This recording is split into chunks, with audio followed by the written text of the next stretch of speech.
Oi, paz e graça.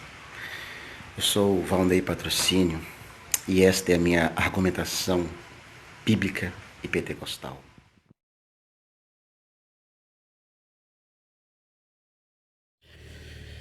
Paz e graça sobre a volta de Jesus, sobre o fim da grande tribulação. Sabe, certa vez eu preguei uma mensagem que eu tinha lá gravado e apaguei ela. Eu tinha colocado o título da mensagem de O arrebatamento não é a volta de Jesus.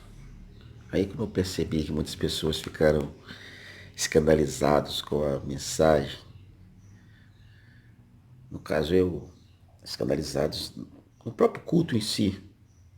Mas nem todo mundo está preparado para ouvir aquilo que muitas vezes a gente sabe sobre a palavra de Deus. O que eu fiz? Eu vim, depois deixei um tempo e apaguei a mensagem. Porque há uma grande diferença entre essa questão do arrebatamento em que a igreja sai da terra e vai ao encontro de Cristo nos ares para a volta de Jesus, como é o cumprimento daquilo que ele diz que voltaria para Israel. E aqui pequeno, esse pequeno vídeo, eu quero falar sobre a volta de Jesus, no que diz respeito a ele voltar para Israel.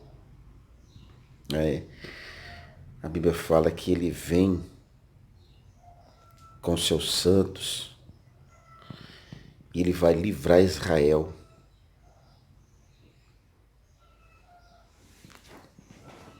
Ele vai julgar as nações que estão combatendo contra Israel e vai aniquilar o anticristo e o falso profeta.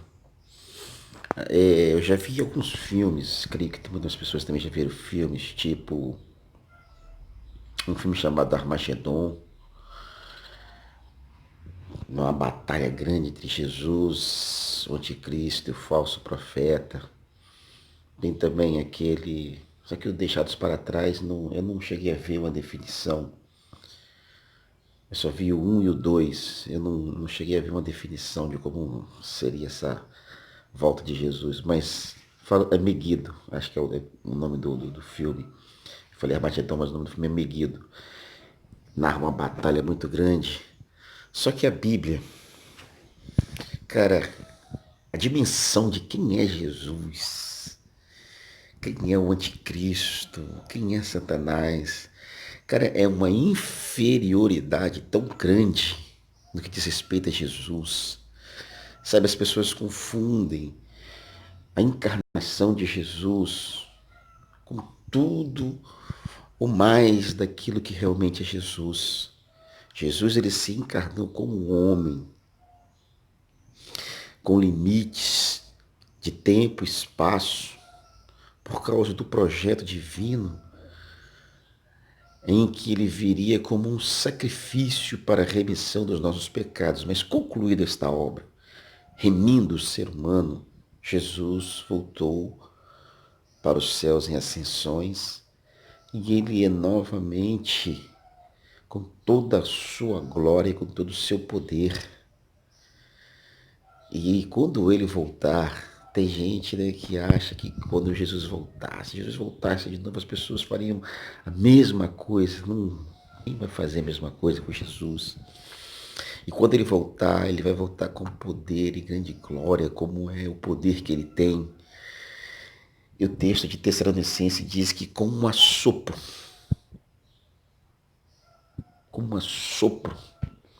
ele vai destruir o anticristo e o falso profeta e, consequentemente, as nações que estão combatendo contra Israel.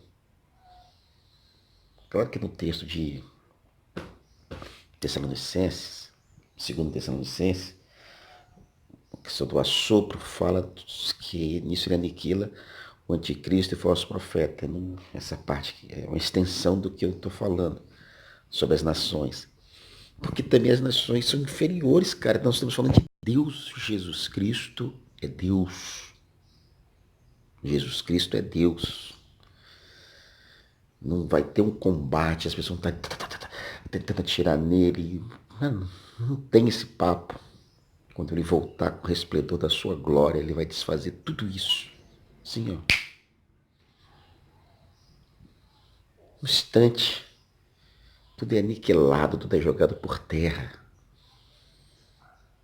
E ele, então, ali Israel reconhece o seu senhorio, reconhece a quem eles transpassaram, reconhece suas marcas, porque Jesus ele ressuscitou, mas algumas coisas dentro dos textos nos mostram que ele não tirou, ele poderia ter tirado, mas ele deixou ali os sinais das mãos furadas, do lado furado e dos pés também furados, as mãos e os pés dos pregos e o lado da sua costela pela lança.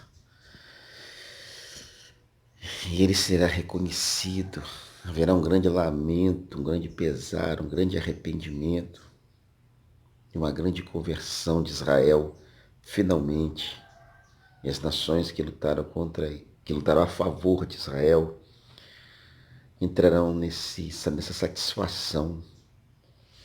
O Senhor volta com a igreja, no caso, nesse período, né?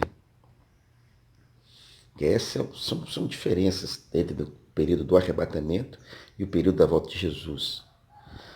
Tem, inclusive nessa mensagem que eu tinha pregado,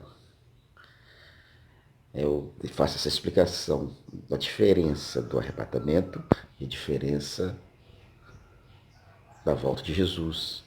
Existem coisas que acontecem no arrebatamento que não acontecem na volta de Jesus. Então são coisas que mostram totalmente diferentes. Uma diferença bem gritante, bem grande. E quando acontecer a volta de Jesus, todas as coisas serão colocadas no seu devido lugar. Então vai dar assim, Satanás também será preso. Os anjos pegarão Satanás, enviarão ele para um abismo e o prenderão. Ele ficará preso e dar-se-á o início do milênio. Serão 1000 anos de paz. As pessoas aqui que ficarem aqui na terra, eles ainda morrerão. Mas ninguém morrerá com menos de 100 anos. Não serão mortes brutais, não haverá violência. As nações serão regidas pelo Senhor com vara de ferro. A igreja servirá como ministros do Senhor para auxiliarem nessa administração do planeta Terra. Israel será a grande referência religiosa do planeta Terra. E durante esses 1000 anos haverá uma imensa paz. É claro que, vez ou outra, alguma nação vai querer se rebeliar, mas aí o Senhor tratará ela instantaneamente, imediatamente, com severidade, porque será um tempo diferente de outros tempos. Essa paz será implantada, será colocada e ninguém quebrará essa paz até que se complete os 1000 anos. Então, após os 1000 anos, novamente o adversário será lançado, solto novamente. Mas haverá esse milênio. O milênio, é claro que nós pentecostais cremos na literalidade dele. Existem igrejas que não creem na literalidade do milênio. Em algum outro vídeo eu falo sobre o que é milenismo e algumas outras crenças que se tem, mas nesse momento vamos ficar com o nosso pensamento pentecostal, que nós cremos na literalidade do milênio. Eu creio no milênio de verdade, porque nós temos respaldo bíblico para isso. Não é uma fantasia, não é utopia. Israel estará sobre o planeta Terra. A igreja tem acesso à Nova Jerusalém e acesso aqui à terra. Mas os terráqueos, os terrenos que ainda não foram transformados, não terão acesso à Nova Jerusalém. Eles terão acesso à Jerusalém terrena, mas a Nova Jerusalém só nós, a igreja. Cara, são tantas coisas maravilhosas que estão preparadas para a igreja. Cara, se você tivesse noção, você se esforçaria para viver em fidelidade ao Senhor, porque grandes coisas estão preparadas para aqueles que são fiéis ao Senhor. Persevere até o fim. Seja fiel ao Senhor. E se você cair em alguma situação, porque quando eu falo ser fiel, eu não estou falando que você não vai cometer erros, mas ao errar, admita o erro, busca o perdão, busca a misericórdia. Não deixe entrar na tua cabeça que você não é capaz de servir a Deus. Não se deixe levar por conselhos que querem te afastar de Deus. Persevera, porque você verá que vale a pena servir ao Senhor. Deus te abençoe.